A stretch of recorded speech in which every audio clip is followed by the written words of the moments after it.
You are now listening to the Hustle Report with Jason Malone, presented by Clicks Media. What's up, guys? So you've heard me talk about it on previous episodes, but today we're going to spend a lot more time going more in depth on the concept of entrepreneurship through acquisition. Entrepreneurship through acquisition, or ETA for short, is a business model where entrepreneurs acquire an existing business and then use their skills, knowledge, and resources to grow and improve the business over time. In this podcast, we'll discuss the various types of ETA, how to obtain funding, the upsides and downsides of each approach, and the resources available to help entrepreneurs succeed in this business model. So join us as we dive into this world of ETA and learn how you can become a successful business owner through acquisition. There are several types of entrepreneurship through acquisition, each with its unique advantages and disadvantages. Here are some of the most common types of ETA. Number one is search funds. In this type of ETA, an entrepreneur raises capital from investors to fund a search for an attractive business to acquire. Once a suitable target has been identified, the entrepreneur uses the raised capital to acquire the business. Number two, which is traditional private equity. Private equity firms often use ETA as a strategy to invest in companies that have significant growth potential. These firms typically pull capital from institutional investors and high net worth individuals to fund the acquisition of a target business. Private equity firms may also use leverage, such as bank financing, to fund the acquisition. Number three, acquiring a distressed business. This type of ETA involves acquiring a business that is underperforming or struggling financially. The goal is to turn around the business and make it profitable. Distressed businesses can often be purchased at a discount, but they also come with significant risk. Number four, buying through an asset sale. This approach involves purchasing a company's assets rather than its stock. The buyer assumes only the assets and liabilities they want, and the seller retains any remaining liabilities. This approach can be advantageous in situations where the buyer wants to avoid inheriting any unknown liabilities. Number five, buying into a franchise system. Franchise systems offer a turnkey approach to entrepreneurship through acquisition. Franchisees purchase the rights to use a business's brand, systems, and products or services. Franchisees typically receive training and support from the franchisor, and ongoing fees are paid to the franchisor for the use of the brand and ongoing support. These are just a few of the many different types of ETA available to entrepreneurs. Each approach has its own unique advantages and disadvantages, so it's essential to carefully consider which approach is best for your specific situation. Now let's take a quick look at some examples of transactions for each of the five types of ETA that we just discussed. Number one, search funds. An entrepreneur named John raises a search fund to acquire a company in the healthcare industry. John raises $1 million from investors and uses that capital to search for a suitable acquisition target. After several months of searching, John identifies a healthcare company that he believes has significant growth potential. John uses the $1 million in his search fund to acquire the company. Number two, traditional private equity. A private equity firm named ABC Capital raises a fund of $100 million from institutional investors to acquire a manufacturing company with high growth potential. ABC Capital identifies a suitable target and uses $50 million of its fund to acquire the company. The remaining $50 million is used to invest in the company and help it grow. Number three, acquiring a distressed business. An entrepreneur named Sarah purchases a struggling restaurant in a prime location for $200,000. The restaurant is losing money and Sarah believes she can turn it around. She invests an additional $100,000 in renovations, marketing, and staff training. After 6 months, the restaurant is profitable, and Sarah sells it for $500,000, realizing a significant profit. Number 4, buying through an asset sale.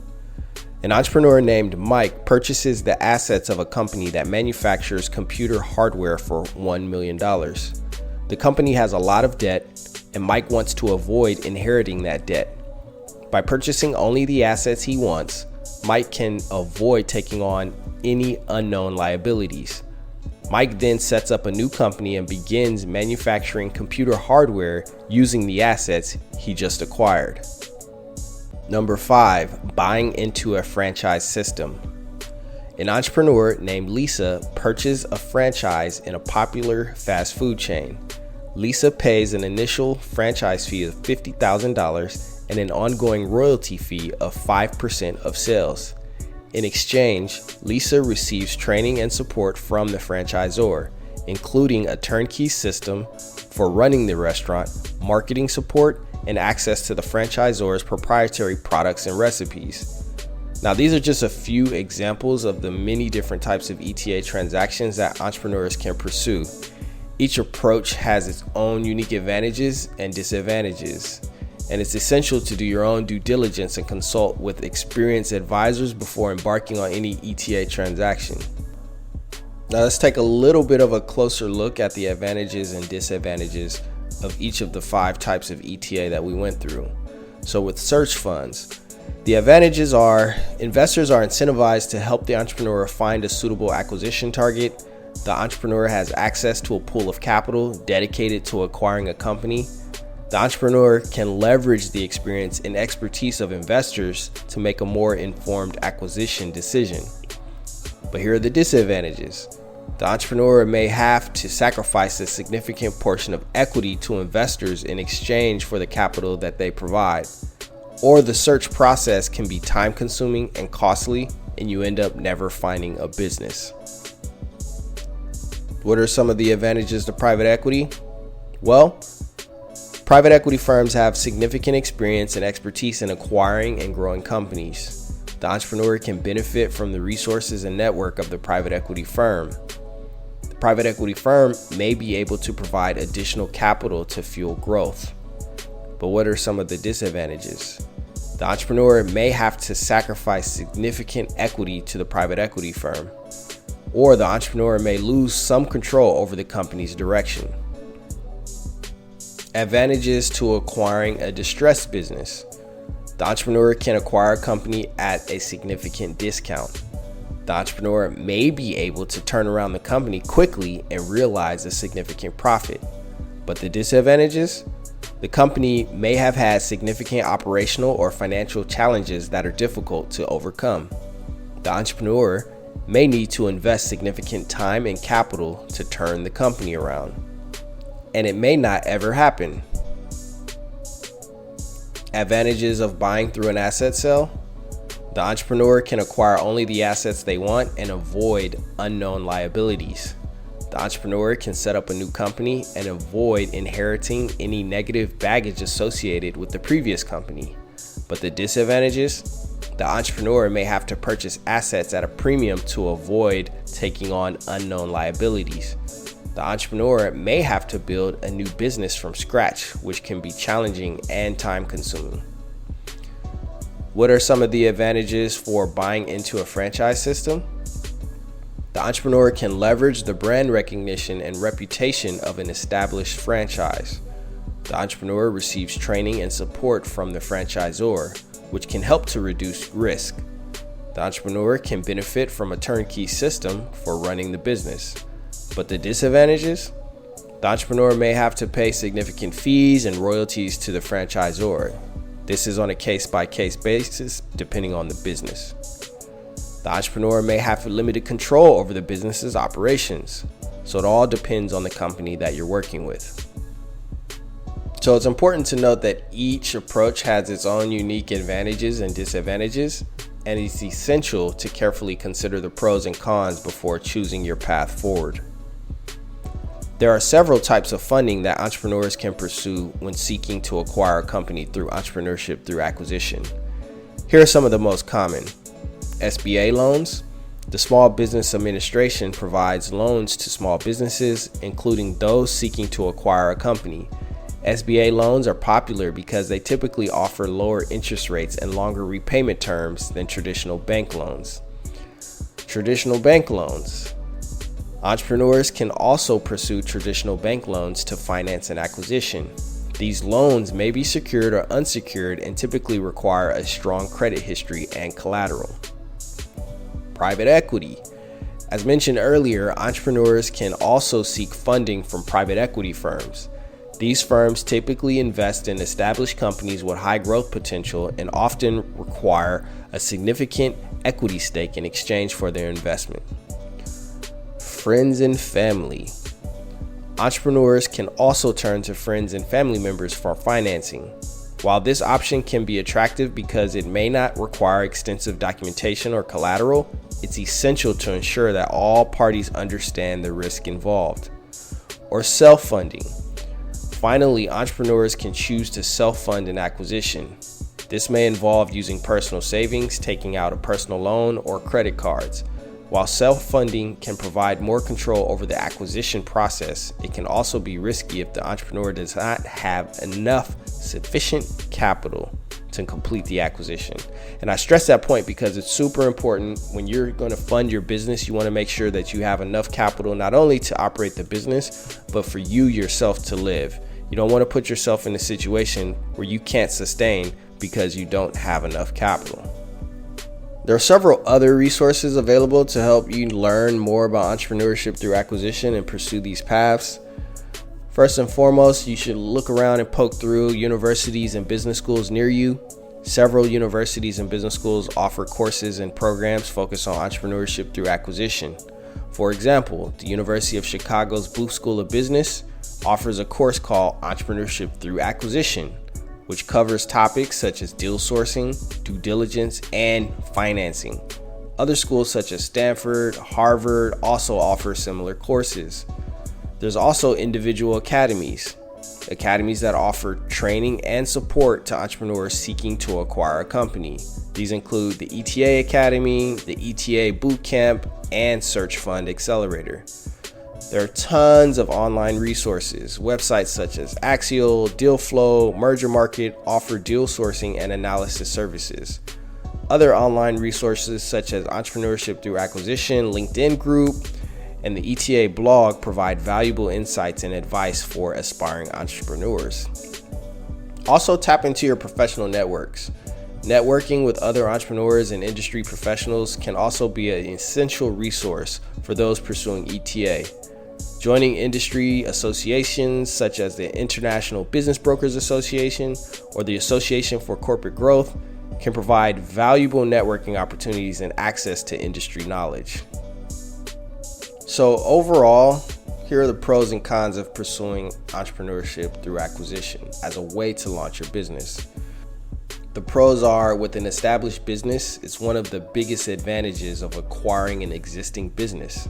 The business has a track record, customers, employees, which can help reduce the risk associated with starting a new business from scratch. Then you look at the experienced team. In most cases, the business you will acquire will already have an experienced team in place. This can be a significant advantage as you will have access to a group of individuals who are familiar with the business and its operations. Easier financing. Financing the acquisition of an existing business can be easier than securing financing for a new startup. Lenders and investors are often more willing to provide funding for a business that has a proven track record and existing revenue streams. They want to see cash flow. And lastly, that leads us to our last pro, immediate cash flow. Since the business you acquire is already generating revenue, you will have an immediate cash flow to work with. This can help provide stability and give you more flexibility when it comes to investing in growth and expansion. Now let's rap about some of the cons. Higher initial investment. Acquiring an existing business can require a significant initial investment. Depending on the size and type of business you are acquiring, the purchase price can be quite substantial. And then you have existing liabilities. When you acquire an existing business, you are also taking on its existing liabilities. This includes any debts, legal issues, or any other potential liabilities that the business may have. Limited control. Depending on the structure of the acquisition, you may have limited control over the operations of the business. For example, if you are acquiring a franchise, you will be required to follow the franchisor's guidelines and may have limited control over business decisions. And then integration challenges. Integrating an acquired business into your existing operations can be challenging. You will need to navigate cultural differences, merge systems and processes, and manage employee transitions. In summary, entrepreneurship through acquisition can be a viable path for launching a new business. It offers several advantages, including an established business and an experienced team, easier financing, and immediate cash flow. However, it also comes with its own set of challenges, such as a higher initial investment, existing liabilities, limited control, and integration challenges. Ultimately, the decision to pursue ETA will depend on a variety of factors, including your personal goals, financial situation, and risk tolerance. But coming from experience, I think it's one of the best decisions that an entrepreneur can make if they're trying to figure out what their entrepreneurial journey is or what path they're going to take. Start with acquiring an existing business, a going concern. Limit some of your downside, buy into existing revenue, existing cash flow, and figure out your entrepreneurship hat, your profile with an existing business that's already running and operating versus trying to launch a completely new startup. Not saying that there's anything wrong with it. The other one obviously works. People have made tons of billions of dollars doing it that way. But for a first-time entrepreneur, I think buying into a going concern is a great way to get your feet into the door, understand, learn how to operate, and then take those learnings to apply so you can continue to scale and grow your business. This episode was brought to you by Clicks Media, where we're focused on giving you the tools and information that you need so that you can launch and scale your business. At Clicks Media, we'll build your website, build your mobile app, and even help you develop and execute your content strategy so that you can raise awareness for your business. All right, guys, thank you so much for tuning in, and I will see you on the next episode.